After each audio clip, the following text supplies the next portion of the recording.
Hello everyone, this is Siddharth Patel. Welcome to magnet brains. Magnet brains एक complete free education platform है और आज का यह वीडियो में हम लोग जो आपका चैप्टर है इंडियन फॉरेन पॉलिसी उसका 20 मिनट्स में रिवीजन करेंगे। 20 मैंने मैक्सिमम लिया है, हम 15 मिनट में ही मैं आपको पूरा ये चैप्टर बहुत ही अच्छे से समझा दूंगा। हर एक कॉन्सेप्ट को बहुत अच्छे से क्लैरिटी हो जाएगी। अगर आपको इन चैप्टर्स के डिटेल एक्सप्लेनेशन पे जाना है तो वो वीडियोस भी मैग्नेट ब्रेन्स पर अवेलेबल है। ये एक रिवीजन टाइप में वीडियो है जिसे कि आप एक बार देख के सारी चीजें रिवाइज कर ले। बहुत सारी चीजें अगर कोई इधर उधर मिस हो रही है तो आप डिटेल वाला चैप्टर भी आप लोग वहां से देख सकते हैं। तो बेसिकली यहां पे बात हो रही है इंडियाज फॉरेन पॉलिसी की। तो स्टार्ट करते हैं हम लोग वर्ल्ड वार 2 से। ठीक है, वर्ल्ड वार 2 के बाद से वर्ल्ड कैसे रहा है, दुनिया कैसे रही है। तो आपको ही पता है कि जब भी युद्ध होता है तो आर्थिक स्थिति, इकोनॉमिक कंडीशन हर कंट्री की बहुत ज्यादा खराब हो जाती है। क्यों हो जाती है? डिस्ट्रक्शन होता है, फिर से इकोनॉमी का डेवलपमेंट करना, और जो कंट्री के पास में रुपए रहते हैं वो गोली बारी बंदूक इन सबको खरीदने में चले जाते हैं। ठीक, प्लस जो लोगों को और जो डेवलपमेंटल प्रोजेक्ट्स को जो नुकसान होता है वो अलग। तो एक तरीके से क्या करता है वर्ल्ड वार 2 ने क्या किया, एक इकोनॉमिक स्थिति, एक इकोनॉमिक क्राइसिस पूरे वर्ल्ड में लेके आ गया। साथ ही साथ में जो वर्ल्ड वार 2 का जो एंड होने का पीरियड है वहां से अगर आप ध्यान से देखोगे तो बहुत सारी कंट्रीज को आजादी मिलना शुरू हो गई थी। एशिया और अफ्रीका की जो कंट्रीज थी उनको धीरे धीरे आजादी मिलना शुरू हो गई थी कॉलोनियल पावर से। ठीक है, अब ये जो नई कंट्रीज थी जिनको आजादी मिली, जैसे उनमें से इंडिया भी एक है। जैसे इंडिया को आजादी मिली तो इंडिया के सामने सबसे बड़ी चुनौती क्या होगी? इंडिया के सामने सबसे बड़ी चुनौती ये होगी कि मेरे देश को अंग्रेजों ने बहुत लूटा है। मुझे जो मेरे देश में जो गरीबी है, जो एजुकेशन के मामले में जो हम लोग पीछे हैं, जो इंडिया जो एक समय पे सोने की चिड़िया कहा जाता था, आज उसकी स्थिति बहुत ज्यादा खराब है। तो हमारे लीडर का ये दायित्व होगा कि हम इस देश को डेवलप करें, हम इस देश को आगे लेके जाएं। तो जैसे इंडिया का ये दायित्व, वैसे हर कंट्री जिसको आजादी मिल रही थी, जैसे चाइना हो गया, अफ्रीका की कंट्रीज हो गई, उन सबका एक ही मकसद था कि अपनी कंट्री का डेवलपमेंट करना। अब इसी बीच में यहां पे हम लोग क्या देख रहे थे, यहां पे इंडिया को आजादी मिल गई तो इंडिया ने अपना इंटरनल अफेयर्स तो बहुत अच्छे से काम करने पे शुरू कर दिए, डेवलपमेंटल प्रोजेक्ट। लेकिन एट द सेम टाइम अब इंडिया एक आजाद देश है। आजाद देश दूसरे देश से कैसे संबंध बनाना है, कैसे रिलेशन रखना है, वो भी देखता है। तो इंडिया ने वहां से अपनी फॉरेन पॉलिसी बनाना भी शुरुआत कर दी। और जो इंडिया के फर्स्ट प्राइम मिनिस्टर थे पंडित जवाहरलाल नेहरू, वही इंडिया के फर्स्ट एक्सटर्नल अफेयर मिनिस्टर थे, वही इंडिया के फर्स्ट फॉरेन अफेयर्स मिनिस्टर थे पंडित जवाहरलाल नेहरू ही। तो इंडिया ने अपनी इंटरनल पॉलिसीज बनाना शुरुआत की। साथ ही साथ इंडिया ने यह भी तय किया कि इंडिया की फॉरेन पॉलिसी कैसे होगी। इंडिया दूसरी कंट्रियों के साथ में, वर्ल्ड की जितनी भी कंट्रीज हैं उनके साथ में वो कैसे अपने रिश्ते रखेगा। यहां पे हमें एक चीज और समझनी है कि वर्ल्ड वार 2 के खत्म होने के बाद में जो पूरा जो वर्ल्ड है वो वर्ल्ड दो हिस्सों में बढ़ जाता है। दो हिस्सों में एक आइडियोलॉजिकल कॉन्फ्लिक्ट में बढ़ जाता है। वो क्या होता है आइडियोलॉजिकल कॉन्फ्लिक्ट? एक था यूएसए के द्वारा कैपिटलिज्म को, यूएसए के द्वारा कैपिटलिज्म, और दूसरा था यूएसएसआर के द्वारा कम्युनिज्म। यूएसएसआर के द्वारा कम्युनिज्म। ये दो आइडियोलॉजी में पूरा वर्ल्ड बढ़ जाता है। यूएसए और जो यूएसए की जो अलाइज कंट्री थी उनका मानना था कि डेवलपमेंट कैपिटलिज्म के अकॉर्डिंग होना चाहिए। मेजर जो चीजें हैं वो प्राइवेट प्लेयर के हाथ में होना चाहिए, सरकार को सिर्फ लॉ एंड ऑर्डर को मेंटेन करना है। कम्युनिज्म में क्या हो रहा था, जो मेजर जो चीजें हैं, जो इंडस्ट्रीज वगैरह, सारे काम गवर्नमेंट के पास में होने चाहिए और प्राइवेट प्लेयर को थोड़ा सा कम इंपॉर्टेंस दी जाए। तो अब हर कंट्री कहीं ना कहीं या तो कैपिटलिज्म को ज्वाइन कर रही थी या कहीं ना कहीं कम्युनिज्म को ज्वाइन कर रही थी, कम्युनिस्ट ब्लॉक को ज्वाइन कर रही थी। मतलब या तो हम यूएसए के साथ में चले जाएं या हम यूएसएसआर के साथ में चले जाएं। तो ये हमारे सामने सबसे बड़ा चैलेंज आ रहा था। अब हमारे लीडर्स ने ऐसा सोचा कि हम दोनों ब्लॉक में नहीं जाते हैं, हम हमारा नॉन अलाइनमेंट का हम एक प्रिंसिपल लेके आए।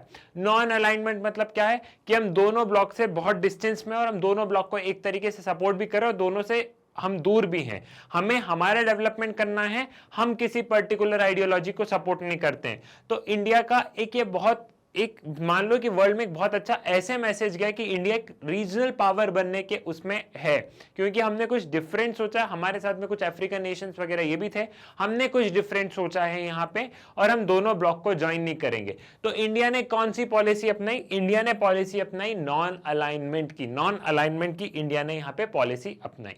यहां तक क्लियर हो गया? बीच बीच में अगर आपको स्क्रीनशॉट लेना है तो आप लेते रहिएगा, मैं आपको कहानी की तरह समझा रहा हूं। ये जो कंटेंट है ये आपको लास्ट मोमेंट पे रिवाइज करने के लिए हेल्प में रहेगा, ठीक है। तो यहाँ पे नैम वगैरह ये सारी चीजें हुई। यहाँ पे बांडुंग कॉन्फ्रेंस हुआ था जिसमें कि नेहरू मतलब बांडुंग कॉन्फ्रेंस में नॉन अलाइनमेंट मूवमेंट का हम लोग ने एक तरीके से क्या करा था, शुरुआत, एक नींव वहां पे रख दी गई थी। अब बारी आता है कि इंडिया कैसे डील करता है, उसमें हम सबसे पहले बात करते हैं तिब्बत पे, इंडिया और तिब्बत पे। जो तिब्बत का जो एरिया है वो इंडिया और चाइना वहां से लगा हुआ है, तो चाइना ने तिब्बत में इन्वेड कर दिया 1950 में। अब इंडिया और चाइना के इनिशियली बहुत अच्छे रिश्ते थे। इंडिया को आजादी मिली 1947 में, चाइनीज रिवॉल्यूशन हुआ 1949 में, चाइना को आजादी मिली और इंडिया ने कम्युनिस्ट गवर्नमेंट को रिकॉग्नाइज भी किया और इंडिया और चाइना के बहुत अच्छे रिश्ते भी थे इनिशियली। देखो अब क्या होता है, चाइना तिब्बत में इन्वेड कर देता है। चाइना तिब्बत में इन्वेड कर देता है तो ये चीज इंडिया को पसंद नहीं आती है, तिब्बत के सारे लोग प्रोटेस्ट करते हैं। इंडिया जो है वो चाइना से बोलता भी है कि नहीं ये चीजें गलत है, ऐसा नहीं करना है, उन लोगों के भी कुछ राइट्स वगैरह हैं, ठीक है। अब लेकिन क्या होता है 1958 में हम लोग देखते हैं कि जो चाइना ने अपनी आर्मी वो तिब्बत में भेज देता है और चाइना तिब्बत को अपना पार्ट, अपना कंट्रोल वहां जमाने लगता है। अब जो उस समय जो तिब्बत के जो लीडर थे दलाई लामा, वो पॉलिटिकल असाइलम, वो वहां से भाग के इंडिया आते हैं, शरण मांगते हैं वो इंडिया से और इंडिया उन्हें शरण दे देता है। ये चीज चाइना को अच्छी नहीं लगती है। चाइना बोलता है कि आप हमारे मैटर में मत आइए, हमारा और तिब्बत का क्या लेना देना, उसमें इंडिया का कुछ लेना देना नहीं है। और यहां से हमारे रिश्ते बिगड़ना शुरू हो जाते हैं और ये कहीं ना कहीं यहां से हम लोग देखते हैं फिर जो हमारा जो वॉर होता है वो वॉर यहाँ पे हमारा बाद में हम इंडिया चाइना का देखने को मिलता है। इंडिया जब दलाई लामा को जब इंडिया यहाँ पे शरण दे देता है तो यहाँ पे क्या होता है, यहाँ पे हमारे कहीं ना कहीं थोड़े से रिश्ते बिगड़ने लगते हैं। फिर यहाँ पे इंडिया ने और चाइना ने पंचशील एग्रीमेंट साइन किया होता है जिसमें की बात होती नॉन इंटरफेरेंस, हम दोनों एक दूसरे की कंट्री में नहीं करेंगे। तो चाइना का कहना है कि इंडिया ने पंचशील एग्रीमेंट का वॉयलेशन वगैरह किया है। अब इसी को देखते हैं। फिर चाइना बोलता है कि जो इंडिया का जो अक्साई चीन वाला एरिया है वो किसका हो गया, वो चाइना बोलता है कि हमारा पार्ट है। और यहाँ पे हम लोग अरुणाचल प्रदेश में भी हम लोग कुछ एरिया देखते हैं जो कि रीजन ऑफ अरुणाचल प्रदेश का भी वो कुछ मांगता है। चाइना बोलता है कि it is a part of China, ये चाइना क्लेम करने लगता है। चाइना कहीं ना कहीं अपनी हेजेमनी फिर वो करने लगता है और इसी के चलते फिर हम देखते हैं कि हमारा वॉर होता है 1964 में और उसमें ना चाहते हुए भी हमारा थोड़ा सा जो रीजन है कश्मीर वाले साइड से, एक्साई चीन वाले साइड से, वहां से वो चाइना के पास में मतलब चाइना उसे इलीगली ऑक्यूपाई कर लेता है। इंडिया यहाँ पे मिलिट्री असिस्टेंट मांगता है जब हमारा युद्ध होता है चाइना के साथ में, तो यूएसए से मांगता है और यूके और जो यूएसएसआर था वो न्यूट्रल था, ठीक है। तो ये सारी चीजें उसकी थी। अब बारी आती है इंडिया और पाकिस्तान के वॉर की।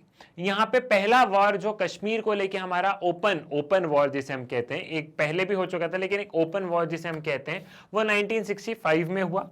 इकोनॉमिक कंडीशन बहुत ज्यादा खराब हो चुकी थी लेकिन 1965 के वॉर में भी इंडिया जीत जाता है। फिर 1971 का वॉर हुआ। 1971 के वॉर में जो ईस्ट पाकिस्तान और वेस्ट पाकिस्तान मतलब आज का बांग्लादेश, इन दोनों के बीच में ये सारी चीजें हो रही थी। जो आज का जो पाकिस्तान है और आज का जो बांग्लादेश है, मतलब आज का जो पाकिस्तान है वो यहाँ पे इन बांग्लादेश के लोगों को क्या करता है, वो बहुत ज्यादा एट्रोसिटीज उनके साथ कमिट करता है, अपना रिलीजन, अपनी सारी चीजें वहां पे इंपोज करने लग जाता है, ये तमाम तरीके की चीजें करता है, बहुत सारी एट्रोसिटीज कमिट करता है। तो वो जो बांग्लादेश वाले जो लोग हैं वो इंडिया में भाग के आने लग जाते हैं। तो इंडिया में ये जो इलीगल इमिग्रेंट्स वाली प्रॉब्लम है, ये वाली चीजें शुरू हो जाती है। इंडिया देखता है कि कोई मदद करे लेकिन किसी ने कुछ किया नहीं, तो इंडिया सोचता है कि नहीं हमें तो उतरना ही पड़ेगा। और इंडिया को भी अपने आप में एक रीजनल पावर बनना था। इंडिया वहां पे इंटरवीन करता है। इंडिया ने बांग्लादेश को अलग कंट्री वहां पे बना दिया और क्या हुआ, पाकिस्तान युद्ध में हार गया। उस युद्ध की शांति होती है शिमला एग्रीमेंट से, जो कि जुलाई 3, 1972 में होता है, जिसमें कि बहुत सारे हमने पाकिस्तान के जो प्रिजनर्स ऑफ वॉर थे उनको हमने छोड़ा।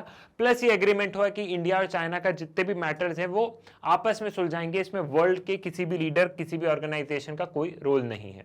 फिर कारगिल वॉर होता है 1999 में। यहां पे हम लोग देखते हैं कि पाकिस्तान कि मुजाहिदीन ने एलओसी, जो हमारी लाइन ऑफ कंट्रोल है वहां पे कश्मीर में एलओसी, उसको क्रॉस कर देता है। वो उसको क्रॉस करके बहुत सारे लोग भेजते हैं। इंडिया अपने यहाँ पे इंडियन फोर्सेस भेजता है और हमारी आर्मी अच्छे से लड़के उन सारे जो मुजाहिदीन वगैरह उन सबको बाहर निकाल देती है। अगेन इसमें फिर इंडिया जीतता है। यहां पे पूरा वर्ल्ड की नजर इंडिया और पाकिस्तान पे थी। क्यों थी? क्योंकि दोनों कंट्री न्यूक्लियर वेपन डेवलप कर चुकी थी। तो यहाँ पे दोनों को, यहाँ पे सभी को ऐसा था कि कहीं यहाँ पे कहीं यहाँ पे न्यूक्लियर युद्ध ना हो जाए, लेकिन ऐसा कुछ हुआ नहीं। फिर से इंडिया जीत गया। तो हर बार हमने देखा, हर बार हम जीतते चले गए पाकिस्तान से। यहां पे अगर हम लोग न्यूक्लियर पॉलिसी की बात करें तो जो पंडित जवाहरलाल नेहरू थे वो कभी भी न्यूक्लियर वेपन्स के फेवर में नहीं थे, लेकिन हमें एनर्जी रिक्वायरमेंट, बिजली और एनर्जी रिक्वायरमेंट के पर्पज से हमें न्यूक्लियर टेक्नोलॉजी की बहुत ज्यादा आवश्यकता थी। इंडिया ने अपना पहला न्यूक्लियर टेस्ट किया, वो अनसक्सेसफुल रहा। फिर हमने दूसरा न्यूक्लियर टेस्ट किया, हमारे ऊपर सैंक्शंस भी लगे, लेकिन वो जरूरी था। हमने जैसे ही फर्स्ट न्यूक्लियर टेस्ट किया, पाकिस्तान को डर लगा, उन्होंने हमें देख के उन्होंने भी टेस्ट कर लिया। इंडिया पे सैंक्शंस लगे। उस समय वर्ल्ड में इन्फ्लेशन वगैरह और भी बहुत सारे मिडिल ईस्ट और इजराइल वगैरह यहाँ कॉन्फ्लिक्ट चल रहे थे। इसी बीच में इंडिया का टेस्ट करना हुआ। हम लोग नॉन प्रोलिफरेशन ट्रीटी एनपीटी के अगेंस्ट थे। इसमें क्या हो रहा था कि जो न्यूक्लियर वेपन कंट्रीज हैं वो और जो नॉन न्यूक्लियर वेपन कंट्रीज है, मतलब जिसके पास न्यूक्लियर वेपन नहीं है, जिसके पास न्यूक्लियर वेपन है, इन दोनों के बीच में डिस्क्रिमिनेशन किया गया और ऐसा बोला गया कि जो नॉन न्यूक्लियर वेपन कंट्रीज है वो कभी भी न्यूक्लियर वेपन्स को वो टेस्ट नहीं करेगी। तो ये चीज इंडिया को बहुत डिस्क्रिमिनेटरी लग रही थी और अपनी एनर्जी रिक्वायरमेंट और इन सब के लिए इंडिया को था कि हमें न्यूक्लियर टेस्ट तो करना होगा, और एक मन में डर के लिए भी। तो आज की जो इंडिया की जो न्यूक्लियर पॉलिसी है वो नो फर्स्ट यूज है। हम बिल्कुल ऐसा नहीं बोलते कि हम न्यूक्लियर वेपन चला देंगे, कुछ नहीं। हम बोलते हैं हमने सिर्फ एनर्जी रिक्वायरमेंट के लिए हमें चाहिए, और हम सामने से किसी कंट्री को न्यूक्लियर वेपन से नहीं कुछ करेंगे, लेकिन अगर उन्होंने हमारी छेड़ ली तो हम जरूर करेंगे। मतलब ये हमारा कुल मिला के कहना, नो फर्स्ट यूज है, हम सामने से कभी नहीं करेंगे। ये ऑल टुगेदर इंडिया की न्यूक्लियर पॉलिसी है। आई होप ये वाली चीज भी आपको क्लियर हो गई होगी, और मात्र हमने देखा कि 10 से 15 मिनट के अंदर अंदर ये वाला चैप्टर भी आपको समझ में आ गया कहानी के पर्पस में। मैग्नेट ब्रेन्स पर सारे इन सब्जेक्ट के सारे वीडियोस यहाँ पे 100% फ्री ऑफ कॉस्ट है। सीबीएसई इंग्लिश हिंदी मीडियम हो गया, सीयूटी स्पोकन इंग्लिश, तमाम तरीके की चीजें मैग्नेट ब्रेन्स पर एकदम फ्री है। मैग्नेट ब्रेन्स पर अगर आपको वीडियो यूट्यूब पे नहीं मिल रहे हैं तो आप मैग्नेट ब्रेन्स की वेबसाइट, जो कि आप गूगल से www.magnetbrains.com या फिर मैग्नेट ब्रेन्स के ऐप के माध्यम से आप इन सारे वीडियोस को एक्सेस कर सकते हैं।